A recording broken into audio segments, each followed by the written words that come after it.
ውብ እግሮች ያሏት ቀይ ሴት ትስበኝ ነበረ። ሞላ ያለች ጸጉሯን ቁጥርጥር የምትሰራ ደስ ሲላት ፍሪዝ የምታንጨባረር መብራት ሲጠፋ የምትበራ ሞቅ ሲለኝ ጠብቃ የምትደውልና ስሞትን ልቅጠም አንብብልኝ እያለች የምትስቅ ልጅ ትስበኝ ነበረ። የጥበብ ሰው አስተዋይ ነው በማለት ራሷን ለትውውቅ ያመቻቸች ሴት ትስበኝ ነበረ። የእንትናን መድብል አነበብከው? ሳድስ ያበዛል እንጂ እንዴት ጎበዝ መሰለ እያለች ጥቁር ማኪያቶውን ከካፌ ጠረጴዛ ወደ ከንፈር የሚያደርገውን ተንሳፋፊ ጉዞ በጨዋታ የምታቋርጥ አይነት ልጅ ትስበኝ ነበረ። የኔ ብሽቅ መጣችና ምርጫዬን ፈወዘችው። ብዙ ከተዘመላቸው ወገን ናት። ጠይም፣ መልከ መልካም፣ አይኗ ጎላ ጎላ ያለ፣ ካልከፋት ያትስቅም፣ የከፋትም ደግሞ ህይወትን እንደ ቼዝ በስሌት ነው የምትጫወታት።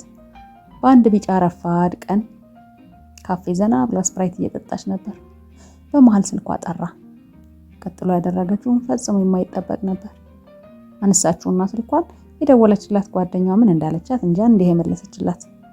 ሄዲያ ግጥም ደግሞ ምን ያደርጋል ስጠላ በያዝኩት መጽሔት አስመስዬ ፈገግ አልኩ። ደስ አለች። ስልክ አናግራ ስትጨርስ ሄድኩና አጠገቧ ወንበር ሳብኩኝ። ሰዓት ይዘሻል የኔ እህት? አይ ይሄ መላኩ አልፎበታል። አልሰማህም? የመረጥኳት ለምን ሆነና ይገርምሻል፣ ብዙ ለመታወቅ የሚጥሩ ወንዶች ያለፈባቸውን አባባሎች አቅም አሳንሰው ያያሉ እና አዲስ አቀራረብ ለመፍጠር ይንገላታሉ። ድከሙ ሲሏቸው ጋሽ ምኒልክ ወስናቸውን ታውቃቸዋለህ? አዲስ መታወቂያ መንገድ ከመፍጠር የተረሱትን መልሶ መጠቀም አይሻልም ብለሽ ታስቢያለሽ? የእንጆሪ ፍሬ የሚል ውብ ዘፈን አላቸው። እንዴት ያምራል መሰለህ። ለምን እንደተዜመ ብነግርህ አታምንም።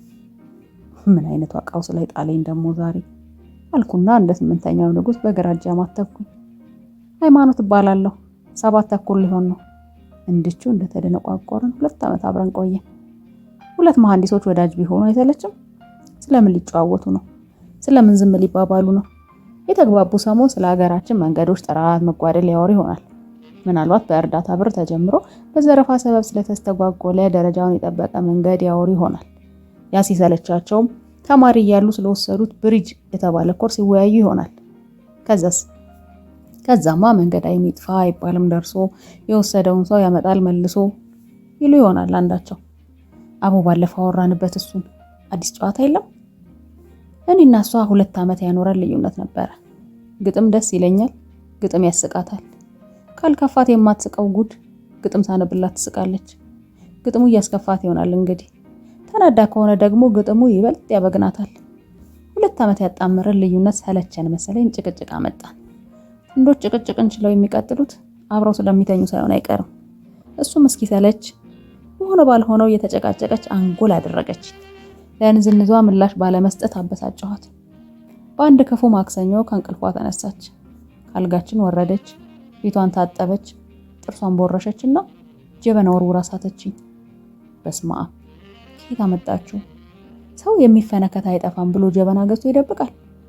ደግሞ ሰው በጀበና ለመፈንከት ጥርስ መቦረሽ ያስፈልጋል?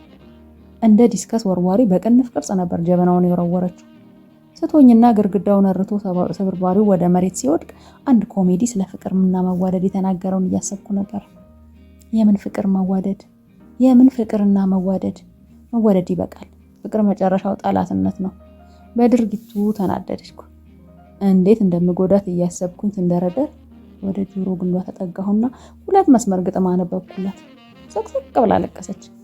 ተለያየን። ጊዜያት አለፉ። ድንገት የተገናኘ ነው ከ3 ዓመታት በኋላ ነበር። አምሮባታል። ሲፋቱ የሚያምርባቸው ነገር አለ አይደል? የማይታመን። እየሳቀች ነበረ። ልብ ወለድ ጸሐፊ ጠብሳ ይሆናል እንግዲህ። አንተ አለችኝ እየሳቀች። እንዴት ነሽ? ደህና ነህ? አገባህ? አዲስ ጀበና ገዛ? አሃ ያኛውንም እንኳን አንቺ ነበርሽ የገዛሽው። ረሳሽው እንዴ?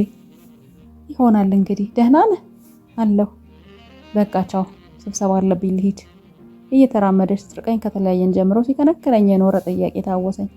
እኔ እምልሽ ወዬ አለችና ተመለሰች። ጋሽ ምኒልክ ወሰናቸው የእንጆሪ ፍሬን ያዜሙት ለማን ነበረ?